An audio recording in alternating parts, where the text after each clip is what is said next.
Thank you guys for your patience. I just wanted to, again, say thank you to Wendy for sharing your story with us.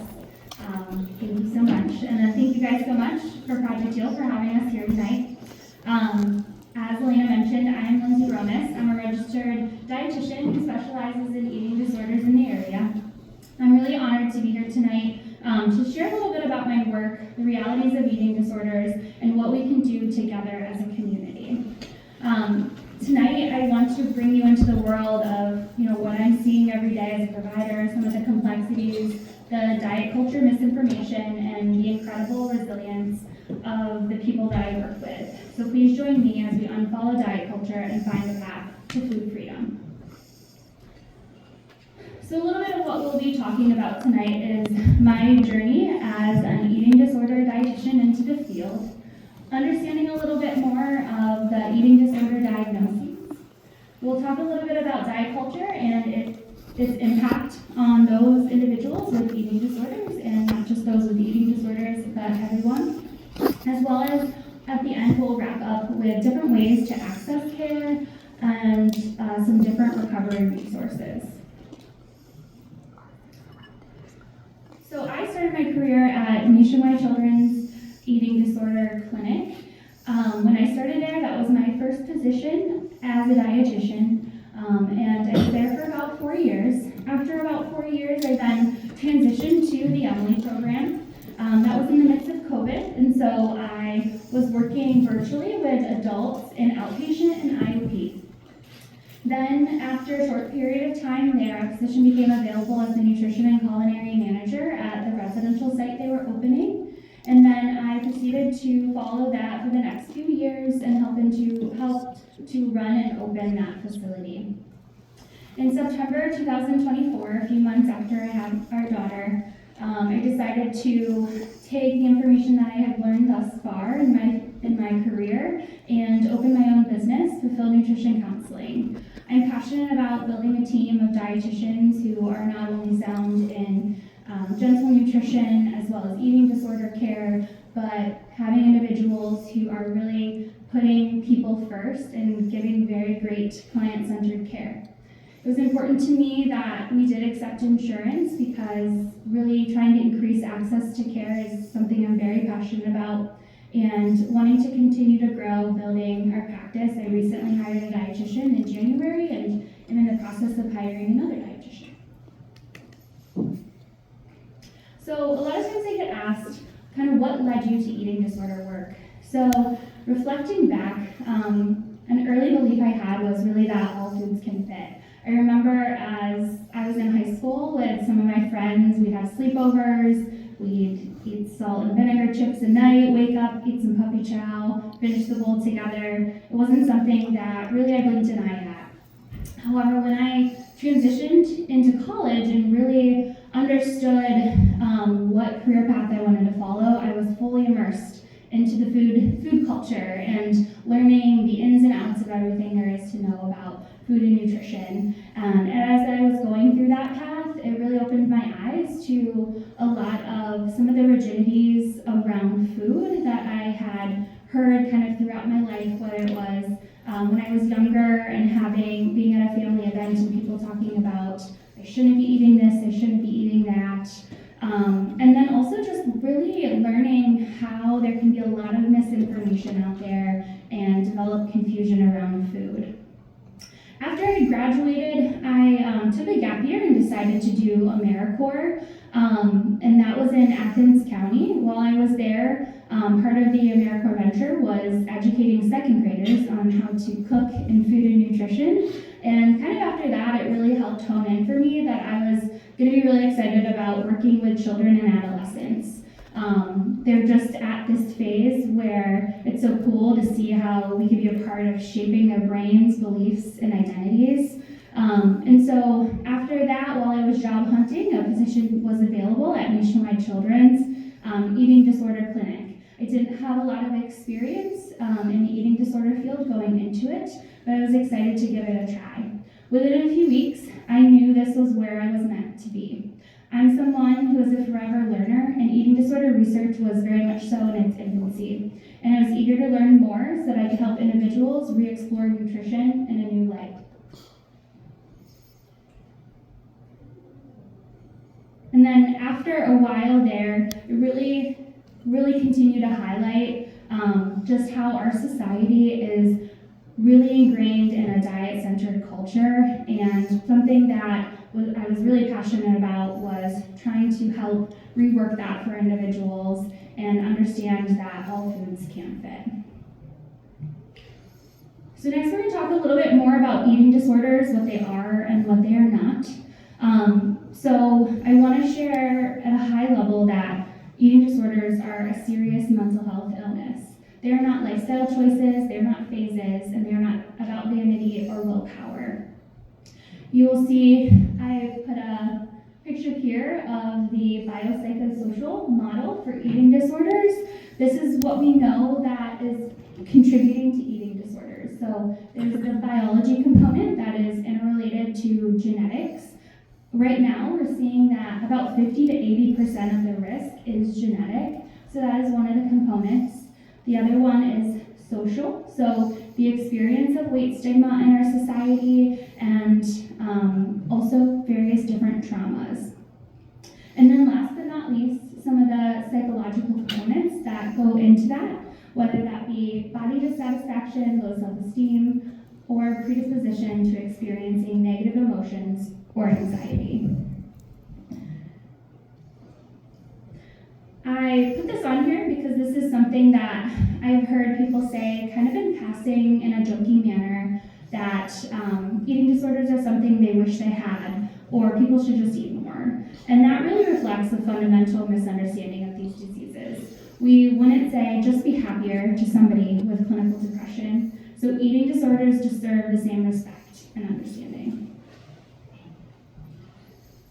I wanted to put in here just a trigger warning because we will be talking a little bit more about some of the symptoms and behaviors that are associated with eating disorders. So I felt like it was important to make people aware to help possibly find the care that they may need.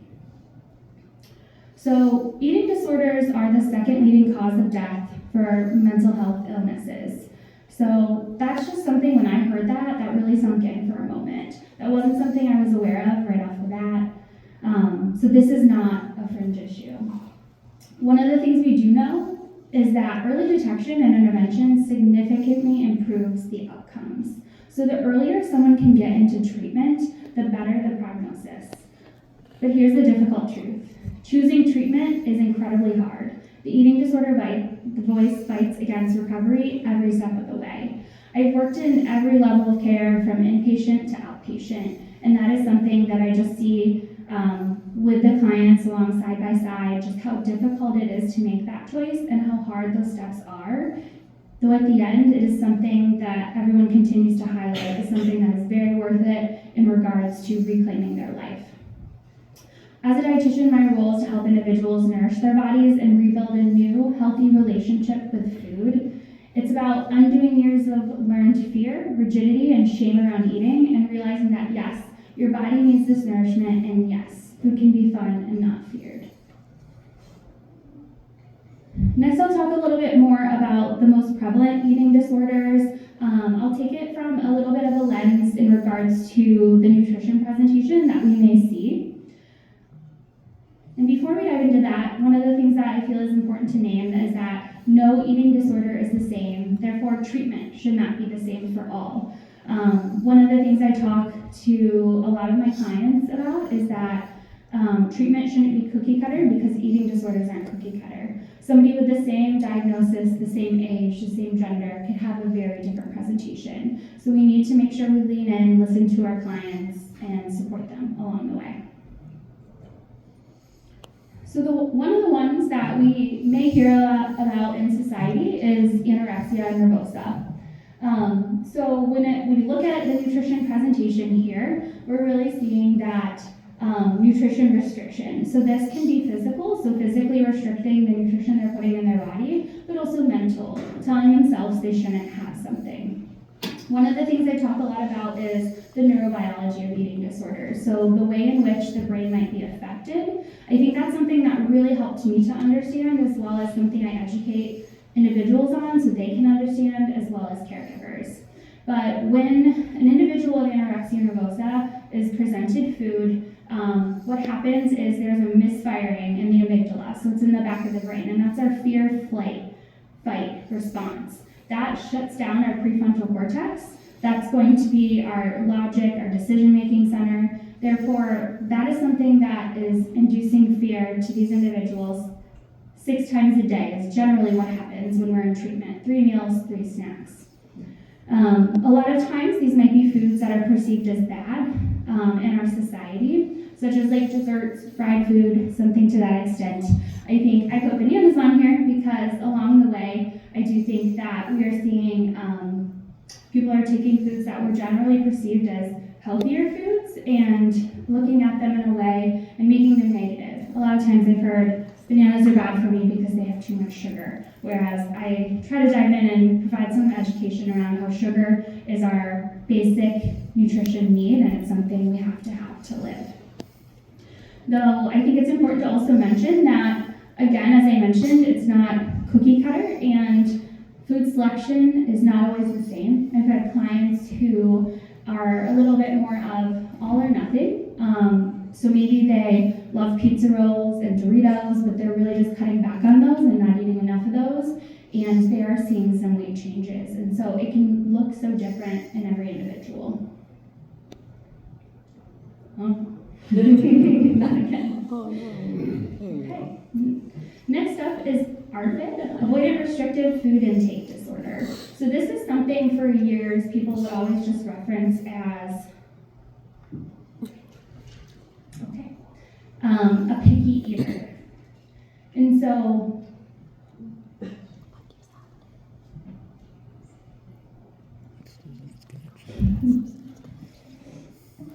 not sure what's happening here. Not touching anything.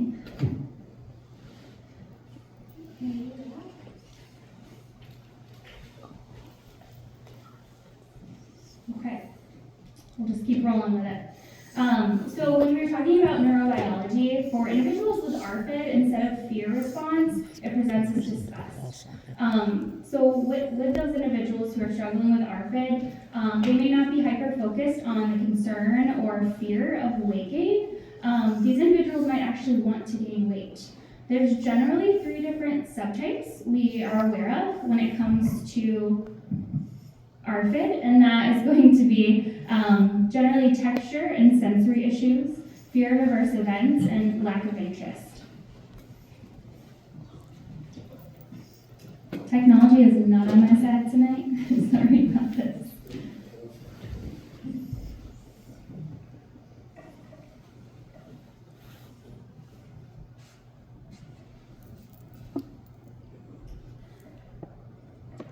So one of the first things that we might work on with clients with ARFID is making sure they have enough nutrition. Individuals with ARFID also might have just as many medical complications as somebody with anorexia nervosa. I don't know if anybody could help a sister out. I don't know what's happening. There's someone on the way. There's someone on the way. One online. Okay, sounds good. Thank you. And then the next thing I think is worth mentioning is something that we're seeing a little bit more in the research is these individuals might be something we call a super taster. So they might have a higher concentration of taste buds on their tongue, which therefore leads them to gravitate towards sweeter foods and avoid more bitter foods. Some of the foods that I have generally seen for some clients with ARFID might look like chicken nuggets, mac and cheese, corn, carrots, applesauce. These individuals want to gravitate towards consistency with food and avoid different textures such as like wet, mushy, crunchy, different types of foods that might present in different manners each time. So in regards to the fear of adverse events, this might be somebody who is fearful of choking, stomach discomfort, allergic response, or food poisoning. It's also worth noting that this might be something that had never happened to that individual and kind of just developed from possibly a traumatic event that they endured or something else in their history, whereas sometimes this is something that they have experienced. Thank you.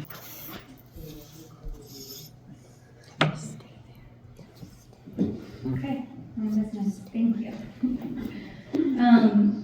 And then the next component is lack of interest. So this was one of the subtypes I didn't know a lot about originally, and I think the presentation in the brain is that typically with somebody who does not have ARFID, when our dopamine increases, we will want to seek out food, and then food is viewed as the reward. So these individuals have their dopamine blunted a little bit, which means that food is not a reward for them. It's not something that they're gravitating towards. They're taking a break in the middle of their day and going to get food. So these individuals, we might work on like high structure, maybe some reminders, some alarms to help make sure they're getting the nutrition in that they need. Next, I'm going to talk a little bit about binge eating disorder. So one of the things that I think is important to mention is that binge eating disorder is 3 times more common than that of anorexia or bulimia combined. I do think that we hear a lot about those 2 different diagnoses a lot more in our society and our community, but I think it's worth mentioning that this is one of the more prevalent eating disorders. So a lot of times these might be classified as eating a large volume of food in one sitting or a short period of time. Their eating pace might be a little bit more rapid. These individuals do not engage in purging behaviors afterwards. They may struggle to be able to stop eating when they are feeling full. A lot of times they may gravitate towards foods that they may perceive as bad, and sometimes this might be a response from restriction. That isn't always the case though, that these are the foods that they may typically view as bad, such as they might have carrots. I've had individuals who have struggled and have binged on carrots before, other foods they perceived as healthy. So again, not a one-size-fits-all, not every eating disorder is the same. A lot of times, binge eating disorder might stem from restriction, and it's our body's way of trying to survive. So we talk a lot more about the binge, guilt, restrict cycle. And I put the pendulum on here because a lot of times I'm talking about with my clients, if we are depriving our body from what we need, we're pulling the pendulum all the way back. And then when we let go, it's going to cause us to swing in the other direction. And this is just our body's way of trying to survive. We want to get back to that equilibrium where we are fueling our body the way in which it needs to be fueled. A lot of times I'm talking through with clients, is this more subjective or is it objective? And trying to figure it out with them. Another component that's important to mention is there can be an emotional tie to the binge eating. It can be a way in which we increase those dopamine levels and feel good and or protect ourselves. And then the last 2 I'll talk a little bit more about too. One is bulimia. So this is similar to binge eating disorder. However, these individuals do get rid of their nutrition through some different type of purging. And then the last one, which is OSFED, so other specified feeding and eating disorder. This one is kind of the catch-all category. This is an individual who is struggling with an eating disorder, but maybe they don't quote-unquote fit into the specific criteria for another one. And then one of the eating disorder diagnoses that is housed under there is atypical anorexia nervosa. So this is an eating disorder where it's not necessarily fitting the anorexia nervosa, and a lot of individuals in the eating disorder community have some pushback and resistance against the word atypical being placed in front of it because some providers may view that as not as severe. And anecdotally in my time in the field, the individuals who I've seen the most severe medical complications with were those who were diagnosed with atypical anorexia nervosa. I want to just highlight at a high level just some of the symptoms we do see across all of the different eating disorders, and I put them into 4 kind of different categories. A lot of times it's preoccupation with food and body, experiencing some sort of guilt or shame after eating, during eating, generally having some different anxiety around meals. Behaviorally, we see some different restrictive intake. This might look like skipping meals. Another component is eating in secret, so isolating, not going out with friends or family, eating in their bedroom. They might have a list of different rules that they feel as though they need to follow. And then I talked a little bit about physical. Some different things we typically see are fatigue, usually from the undernourishment. Dizziness might be something we see. Some different types of gastrointestinal issues, specifically constipation or bloating. Some menstrual irregularities, if those apply, and possibly electrolyte abnormalities. I wanted to just make mention too that you might go to the doctor and the doctor might say, labs look fine, everything looks fine. And we know that that individual is not fine. It's where I focus a lot on state, not weight, in my practice, meaning we want to evaluate the behavior of that individual. We want to evaluate how they're doing, how are they feeling, more than just some of the medical or physical components. And then last, emotional. So we might see some changes in mood, some irritability, and then, as I mentioned earlier, a little bit more of social withdrawal.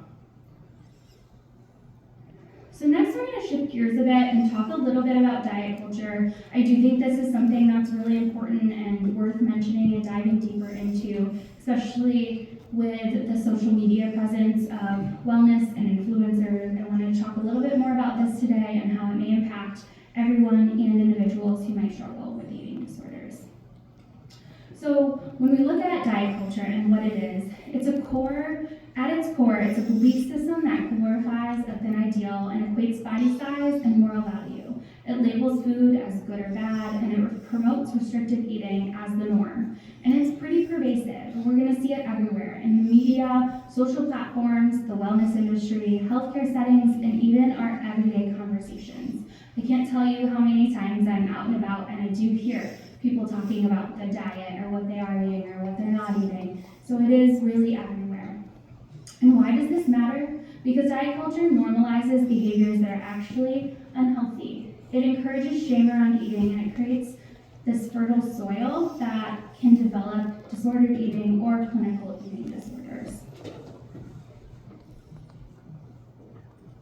So one of the things I talk a lot about with my clients is the question that always come up of, why do diets work at first? And so just to do a high-level overview, so basically when we do underfuel our body is going to break down and utilize our physical health to break it down to give energy to our body. So in that unnourished body, we are going to see weight changes happen. When our body is pulling on energy reserves, it's going to deplete us of some water, and we're going to expend some more water. So water does equal weight.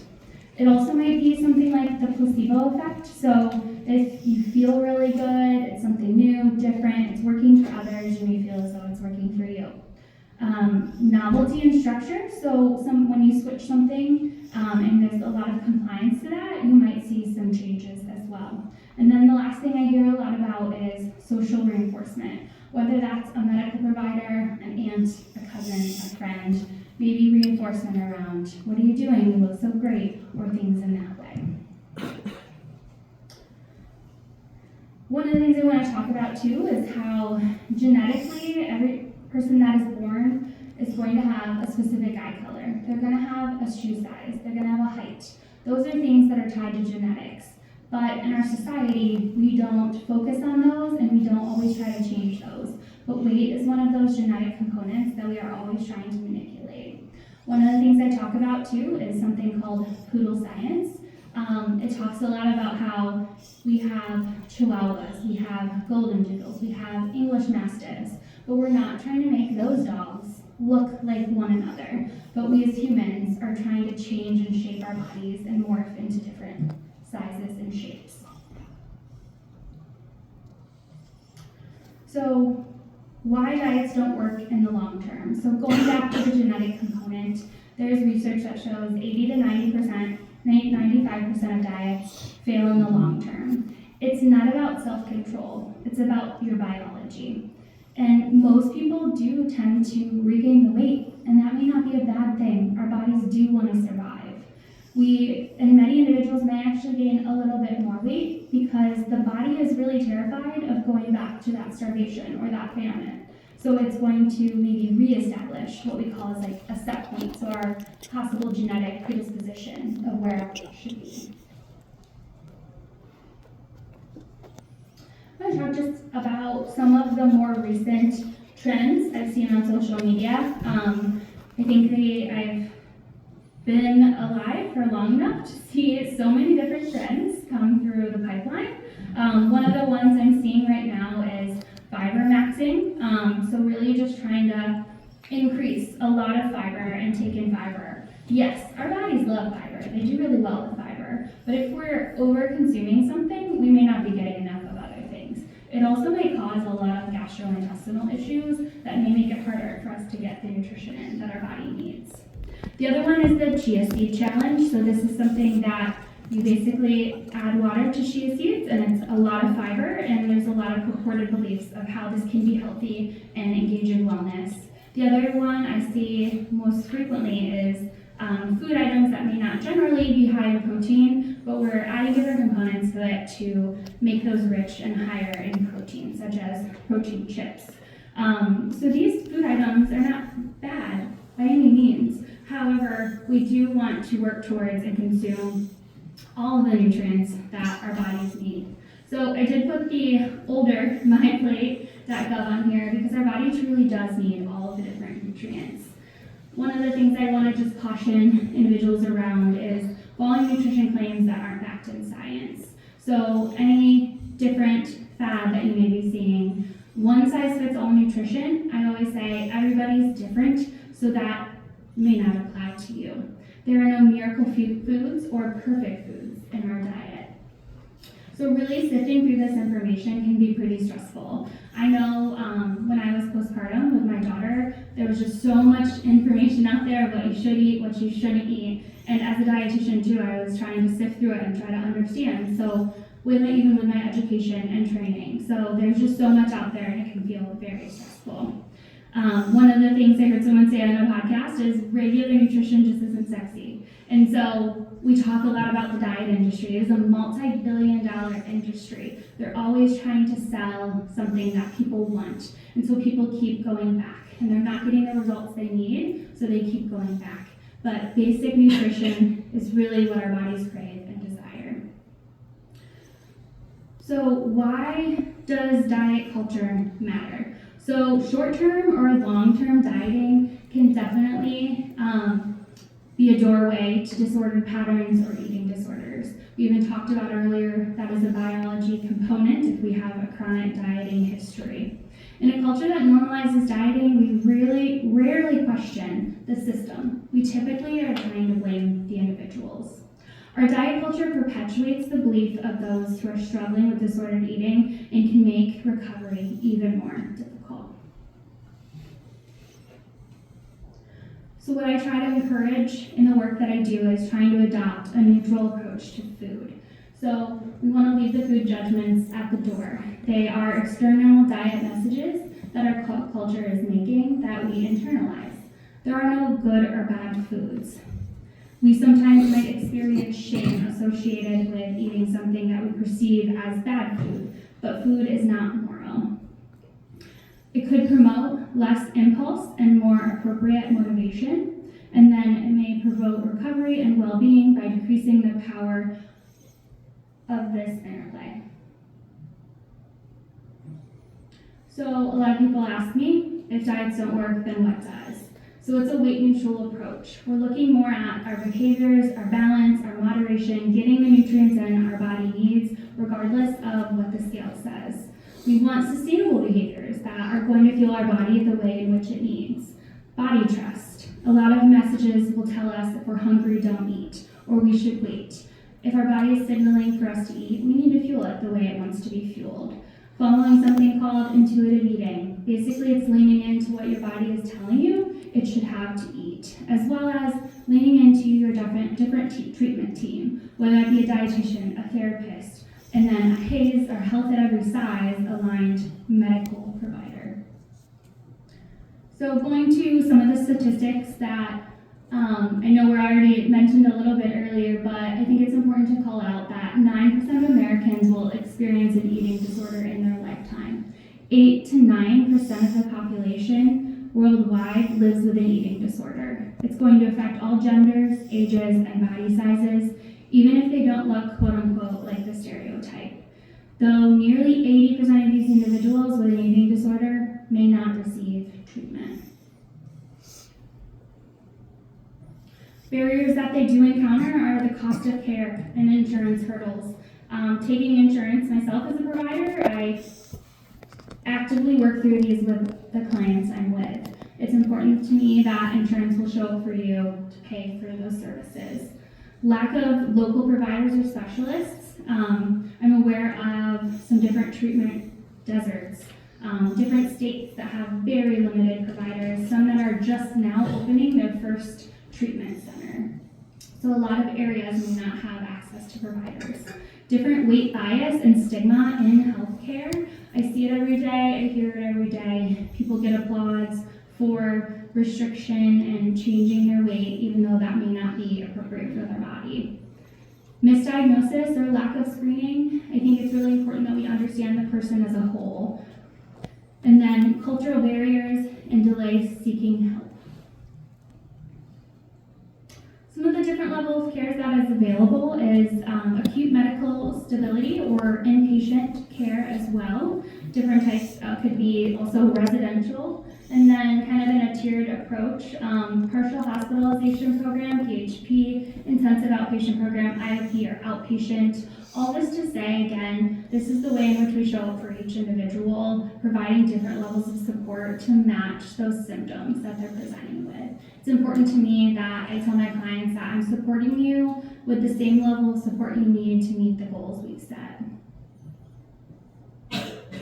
So I just wanted to list some of the different ED resources in the area. When we look at a comprehensive treatment and evaluation, there's a few in the area: Astor Springs, Downley Program, Nationwide Children's Hospital, and then a few different other outpatient care providers for therapy, nutrition, psychiatry, as well as medical monitoring.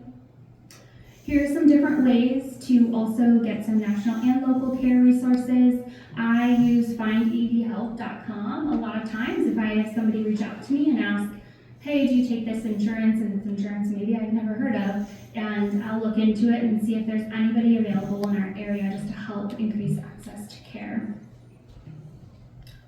What can we do and how can we show up in the community? I think one of the first things is just really start paying attention to our language around food. Paying attention to what others are saying and listening in and seeing if there's any way we can shift and change our language.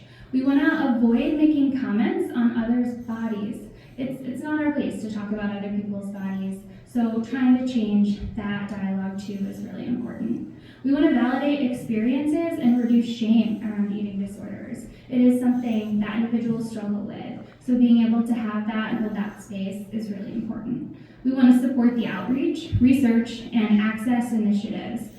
Again, like I mentioned earlier, only a few years back, eating disorder research has changed so much in the last 10 years, and we still need to keep working on it and changing it so we can learn more, so we can help more people. We need to really lean into challenging diet culture and diet culture messaging. And again, early intervention and screening can be imperative for that comprehensive care.